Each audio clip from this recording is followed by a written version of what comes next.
इसके साथ ही अब बात करेंगे असम में ब्रह्मपुत्र नदी का पानी आफत बना हुआ है। 12 जिलों में तबाही मचाने वाली ब्रह्मपुत्र नदी अब काजीरंगा नेशनल पार्क को भी डुबा रही है।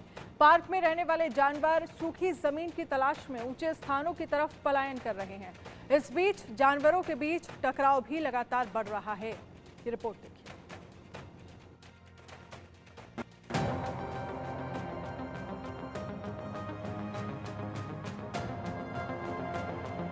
जानवर दुबके हुए हैं, जानवर ठिठके हुए हैं। जंगल के सबसे ऊंचे इलाके भी अब सुरक्षित नहीं रहे।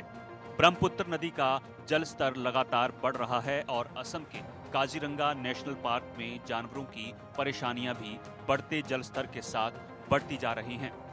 काजीरंगा नेशनल पार्क के 233 में से 61 फॉरेस्ट कैंप पानी में डूब चुके हैं।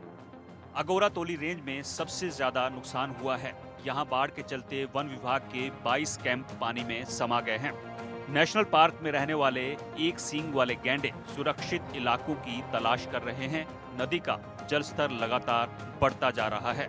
कुछ दिन पहले ही हाथियों का बड़ा झुंड बाढ़ के पानी में फंस गया था और अब बाढ़ पहले से भी ज्यादा विकराल हो गई है और वन विभाग जानवरों की सुरक्षा को लेकर चिंतित है।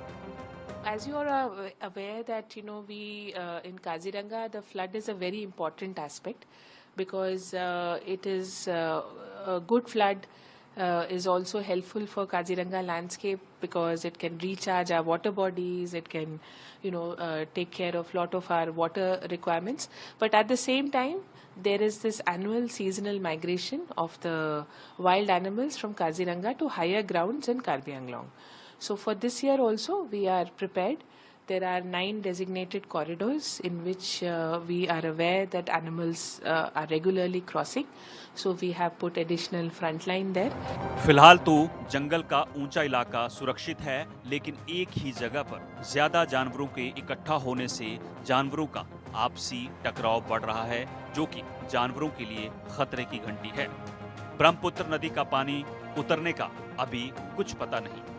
बाढ़ का पानी बढ़ने के बाद जानवर काजीरंगा में हाईवे पार कर ऊंचे स्थानों पर जा रहे हैं।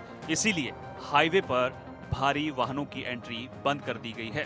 प्राइवेट वाहनों को भी लिमिटेड स्पीड पर ही चलने की मंजूरी है। सिर्फ लोकल वाहनों को ही काजीरंगा में जाने की परमिशन दी गई है। असम में बाढ़ से हालात बेकाबू होते जा रहे हैं। राज्य के 12 जिलों में बाढ़ का पानी बढ़ रहा है। करीब 3.25 लाख की आबादी बाढ़ से बेहाल है। डिब्रूगढ़ शहर में भी ब्रह्मपुत्र नदी का पानी घुस चुका है, जिससे हालात लगातार बिगड़ते जा रहे हैं। केंद्र और राज्य सरकार आपसी तालमेल से हालात से निपटने के बंदोबस्त कर रहे हैं। इसी बीच असम के धेमाजी डिस्ट्रिक्ट में बाढ़ से मरने वालों की संख्या 34 हो गई है।